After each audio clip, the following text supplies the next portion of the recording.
Botafogo de Futebol e Regatas, um salve para você ligado aqui no canal. Seja bem-vindo para mais um vídeo de análise de opinião, como a gente vem fazendo por aqui. Agora que a gente retomou, fiz uma live, fiz uma avaliação sobre o Matheus Segovia, o novo jogador do Botafogo, e hoje eu venho já para fazer também meus pitacos, meus comentários sobre a primeira janela de transferências do Botafogo de 2023.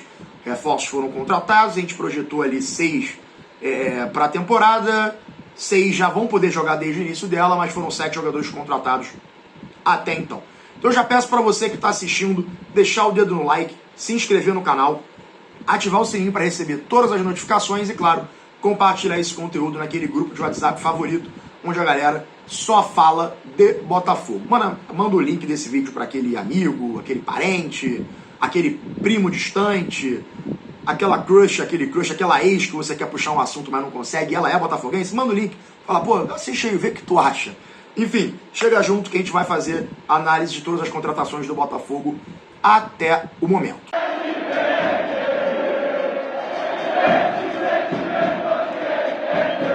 Então a gente começa pelo Marlon Freitas, volante contratado ainda em 2022, ele que pertencia ao Atlético Goianiense, assinou um pré-contrato e foi o primeiro reforço anunciado para a atual temporada. Pouco conseguimos ver do Marlon Freitas, essa é a grande verdade. Jogador que tem qualidade, mostrou ali, né, um pouquinho quanto à saída de bola, ocupação de espaço, organização, muito daquilo que ele fez no Dragão, mas como a maioria desses reforços que eu vou citar, é muito cedo para fazer qualquer análise. Ele não chegou para ser um jogador titular da posição, isso que a gente precisa deixar bem claro. Marlon Freitas já chega num período que o Botafogo tem um meio de campo bem estabelecido, firmado, Tietê, Lucas, Eduardo, né? Então ele chega para, quem sabe, ser uma alternativa, fazer uma sombra ali pro Tietê, ou pro Lucas e pro Eduardo, mas um cara de mais cadência que vai receber oportunidades quando o Botafogo precisar segurar um pouco mais essa bola, ter um jogador de melhor porte físico para resguardar a zaga, organizar um pouco mais o meio-campo, ter uma aproximação da área, que ele também sabe fazer muito bem, um tiro de média e longa distância, mas o Marlon Freitas ainda não conseguiu exibir muito disso. Mostrou um pouco da sua qualidade, de leve ali as suas credenciais do porquê que ele pode ser um bom nome para a equipe comandada pelo Luiz Castro, mas no momento é cedo. Marlon Freitas se apresenta como um bom jogador de elenco para o Botafogo.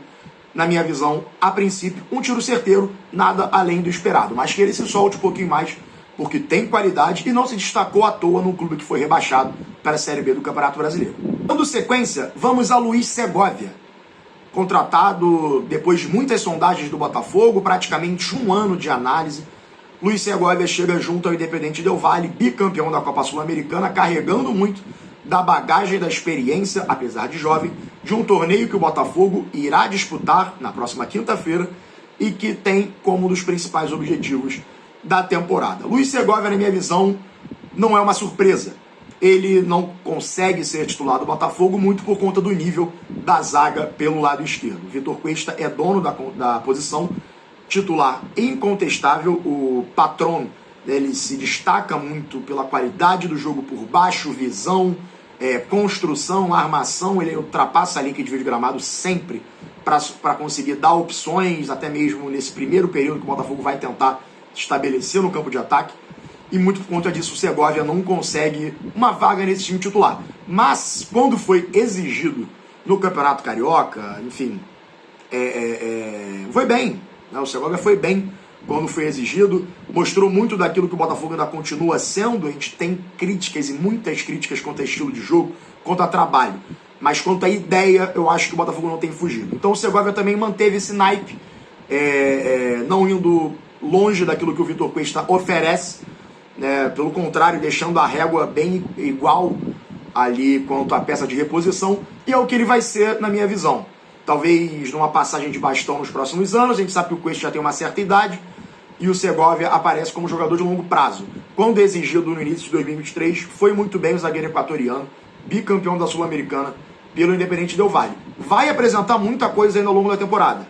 Tem muito a apresentar. É um jogador que também consegue essa aproximação, consegue a primeira fase da organização, né, no período pré-construção de jogadas do Botafogo. Então o Segovia também, mais um tiro certo, na minha visão. O terceiro nome já é um pouco mais complicado de avaliar e eu vou dizer por quê. O Carlos Alberto foi um jogador contratado junto ao América Mineiro, e que carregava, né, trouxe na mala um certo prestígio lá no Coelho, como uma das grandes revelações das categorias de base da equipe mineira nos últimos anos. No entanto, ainda não conseguiu apresentar isso no Botafogo. Mostra a sua agressividade, um certo poder ali de 1 contra 1 no terço final do gramado, leve poder de conclusão também, tanto que tem gol, tem participação em gol, colaborou nos jogos. Só que vou atribuir um pouco da culpa ao Luiz Castro quanto ao baixo rendimento do Carlos Alberto até o momento. No América Mineiro, o atacante se destacou muito jogando pelo lado direito do gramado, indo muito no 1 contra 1, indo até a linha de fundo, cruzando para o centroavante que vem de trás, para os meias que vem de trás, ou até mesmo pisando na área, buscando a conclusão num chute cruzado, enfim, uma pancada na direção do gol. No Botafogo teve poucas oportunidades jogando pelo lado direito. O Carlos Alberto vinha atuando muito pelo lado esquerdo. Claro que hoje o ponta ele precisa estar adaptado aos dois lados do gramado, só que isso precisa de trabalho, isso necessita trabalho. A gente está falando de um cara que tem 2 meses de grupo. Com certeza não teve tal oportunidade, não teve tal chance de desenvolver nesse quesito. Então, atuando pelo lado esquerdo, o Botafogo tirou muito da característica dele pelo lado direito e da principal força. Então, é muito cedo, na minha visão, para avaliar o Carlos Alberto. Já adianto que, sob a minha ótica, é um jogador que vai ocupar bem o espaço no elenco. É um extremo que talvez você vá precisar de uma jogada de velocidade, um abafa, uma válvula de escape em um dos lados, se Deus quiser do lado direito, né, para ele jogar na dele. Mas um moleque que ainda está maturando ali, está buscando oportunidade e que vai ter um processo muito difícil devido à competição interna que será estabelecida no Botafogo nas próximas semanas com contratações de jogadores para esse setor. Então o Carlos Alberto é um que eu quero segurar, colocar um pouquinho o pé no freio para fazer qualquer análise. Outrora, grande preocupação da temporada devido ao baixo rendimento dos jogadores. De Plácido chegou com futebol burocrático, nota 5, nota 6, e na minha visão vem cumprindo bem o papel. Tecnicamente falando, não é um primor, tem muito a melhorar, principalmente saída de bola e marcação. É um jogador que ainda é muito confuso, muitos botes de primeira, me lembra muito na marcação até certo ponto Saravia, mas talvez um pouco mais equilibrado, né? No entanto, de Plácido faz esse jogo burocrático e que o leva ao status, na minha visão, de titular incontestável. Daniel Borges não fazia o que o de Plácido vem fazendo pelo Botafogo, Rafael muito menos, né? Enfim, os 2 primeiros aí não agradaram, né? Vamos colocar os pingos nos is. Não agradaram nos primeiros meses de temporada de 2023 e o de Plácido vem cumprindo um papel ok, nada além do ok. O lateral que veio do Lanús, na minha visão, ainda carece um pouco de apoio. Ele tem uma assistência contra o Brasiliense, mas tem se destacado muito por roubadas de bola, principalmente ali na zona intermediária. Ele é um cara que dá esse primeiro combate, chega junto na marcação. Isso é um ponto positivo, inclusive, do de Plácido. Ele não afrouxa na marcação, né? Ele não bota o pé atrás, ele chega junto e dando esse combate de fato. Só que é um jogador que eu ainda quero ver um pouco mais daquilo que eu vi no Lanús, pisando um pouco mais na área, conseguindo um arranque pelo corredor central, puxando essa bola para o meio para dar a opção de alguém que ocupe a dele pelo lado direito, para dar uma confundida na marcação, buscar triangulações, tabelas para ir ao fundo e cruzar, algo que a gente não conseguiu ver dele ainda, muito também por conta da fase do elenco. Na minha visão, uma contratação ok, não vai além do primeiro cenário imaginado. É um cara que tem que cobrir o seu papel e, para mim, atesta a titularidade por conta disso. Agora, talvez a mais criticada das aquisições do Botafogo na janela de transferências, na primeira janela de transferências de 2023. O Júnior Santos volta para ocupar o lugar deixado por Júnior Santos. Ele que no início do ano o Botafogo tentou a manutenção contratual junto ao Sanfrecce Hiroshima do Japão, que pediu 20 milhões nas primeiras tratativas, acabou parando no Fortaleza por um valor 5 vezes menor, não agradou ao técnico Juan Pablo Vojvoda, inclusive gerou uma certa confusão ali, torcedores contrários à decisão do Marcelo Paes, CEO do clube. Enfim, não agradou lá, voltou para o Botafogo, que depois de muitas tentativas conseguiu o retorno do raio, entre aspas, né? Questionável a contratação, bem questionável. De todas, para mim, a mais questionável. Mas vamos lá. Para mim, tem um bônus. Eu vou dizer o porquê, eu vou explicar. O Júnior Santos, apesar de toda carência técnica, né, está longe de ser um bom jogador tecnicamente, ele conta com o prestígio da comissão técnica. E eu acho que é muito difícil tirar da ideia de um treinador quando ele tem um xodó. E o Júnior Santos se apresenta como xodó do Luiz Castro. Muito claro. Essa contratação é nítida que é um pedido do Luiz Castro. Vai lá, tá sem espaço, busca. É o meu extremo, é um dos jogadores que eu quero ter no elenco. E nesse primeiro momento, como ele já vai poder ter oportunidades a partir da Sul-Americana, vejo o Júnior Santos já chegando no Botafogo para ocupar uma vaga nos lados de campo, que estão apresentando um problema de recomposição, ponto alto dele em 2022. Na parte do ataque, e é muito complicado falar isso porque a gente está tratando de um atacante, Júnior Santos sempre deixou a desejar. Sempre deixou a desejar. Então, eu fico muito em cima do muro quanto a esse retorno, porque no mesmo modo que eu acho uma contratação extremamente questionável devido à falta de criatividade, do outro lado da moeda eu enxergo um jogador que talvez possa entregar aquilo que o Luiz Castro quer. E esse é o X da questão na minha visão. Só poderemos avaliar Júnior Santos em seu retorno à equipe.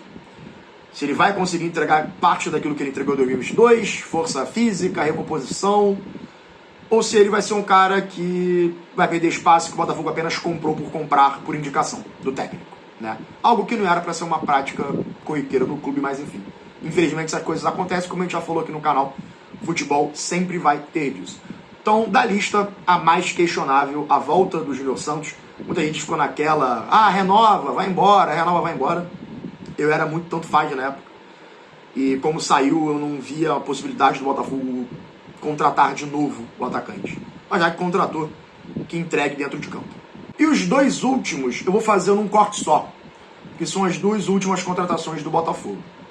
Pelo lado direito, Matias Segovia, jogador do Guarani do Paraguai, que já chegou no Rio de Janeiro, já realizou exames médicos. O Botafogo pagou uma quantia, né, pro clube paraguaio lá, cerca de 1,6 milhão de dólares. E Diego Hernandes, atacante do Montevideo Wanderers, uruguaio de 22 anos. Dois jogadores, na minha visão, com características bem parecidas. Canhotos, lado de campo, muita qualidade técnica com a bola no pé. Fiz uma live na última segunda-feira analisando o Diego Hernandes, vale inclusive a sua conferida lá. E também fiz na última sexta-feira uma sobre o Segovia, também destrinchando muito do que ele pode entregar no Botafogo. O Segovia, vamos falar dele primeiro, porque ele é o que vai poder jogar desde já. Um cara que vai entregar pelo lado direito um jogo muito mais técnico daquilo que o Botafogo tem. Perna canhota muito apurada, tem uma leve deficiência na perna direita, pelo que eu mostrei no vídeo, inclusive. Não usa a perna direita nem para subir no ônibus, mas é o cara que vai dar no 1 contra 1, até mesmo um jogo profundo. A gente fala muito do extremo com a perna invertida, né? Um ponta direita que joga com a perna esquerda. Ele tem esse leque. Ele pode puxar essa bola para dentro para buscar ou um cruzamento ou uma finalização, mas não foge do jogo de 1 contra 1, utilizando a sua habilidade, a sua velocidade. Muitas das vezes buscando sempre o zagueiro, buscando triangulações, buscando tabelas para se soltar do lateral, que na maioria das vezes vai conseguir o combate na velocidade, indo para cima do zagueiro, que na maioria das vezes é mais lento do que ele. Isso eu falei no vídeo. O Segovia vai entregar ao Botafogo muito da qualidade que a gente espera no último terço do gramado para a construção de jogadas. Muito inteligente, claro, ainda muito novo. O Botafogo vai precisar ter um pouco de carinho, de atenção para lapidar um pouco mais o atleta, que vale destacar, já estava sob os holofotes do futebol europeu.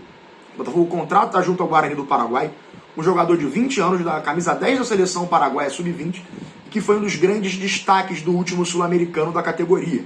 Então é uma contratação que faz total sentido, tendo em vista aquilo que o Botafogo quer contratar para buscar projeção financeira e técnica. Na minha visão, dá o ok, vamos ver dentro de campo. Questões de adaptação, parte física, enfim, a gente só vai conseguir ver dentro de campo. E falando um pouco mais do Diego Hernandes, jogador do Montevideo Wanderers, principal atleta dos caras, jogador de seleção uruguaia agora, vale lembrar, ele foi convocado para o lugar do Arrascaeta, que foi, né, diagnosticado com uma lesão na coxa, enfim, ele foi convocado para a Celeste, incorporou o elenco no amistoso contra a Coreia do Sul. Pelo Montevideo Wanderers, o Diego Hernandes já faz um pouco mais do que o Segovia, na minha visão. É um jogador de lado de campo, mas consegue desempenhar as duas, tanto a ponta direita como a ponta esquerda. Ele tem como foco o lado esquerdo, mesmo sendo canhoto, né? Então é um cara que vai entregar um jogo muito agudo, vai até a risca ali do gramado, quem sabe cruzar uma bola para trás, vai dar uma bolinha parada pro Botafogo, uma finalização dentro da área, um jogo mais veloz, mas ao mesmo tempo com mais inteligência para buscar uma tabela, uma infiltração na zaga adversária, mas também é mais um jogador muito novo, que vai ter os mesmos problemas do Mathieu Segovia, na minha visão, que é a questão de recomposição. Pelo que eu pude analisar, 2-2 não são atletas que se caracterizam muito por voltarem até o primeira faixa do gramado para conseguirem ajudar os laterais, volantes ali, marcando um pouquinho, fazendo uma pressão, ocupando um espaço, né? O Botafogo vai precisar mudar um pouco dessa disposição tática, caso queira contar com os dois em campo. Um pelo lado direito, o outro pelo lado esquerdo, na minha visão, Segovia pela direita e Diego Hernandes pelo lado esquerdo. O segundo, que vai custar aos cofres do Botafogo cerca de 2 milhões de dólares, mas que só chega em maio para conseguir jogar a partir do dia 3 de julho, data de abertura da segunda janela de transferências de 2023.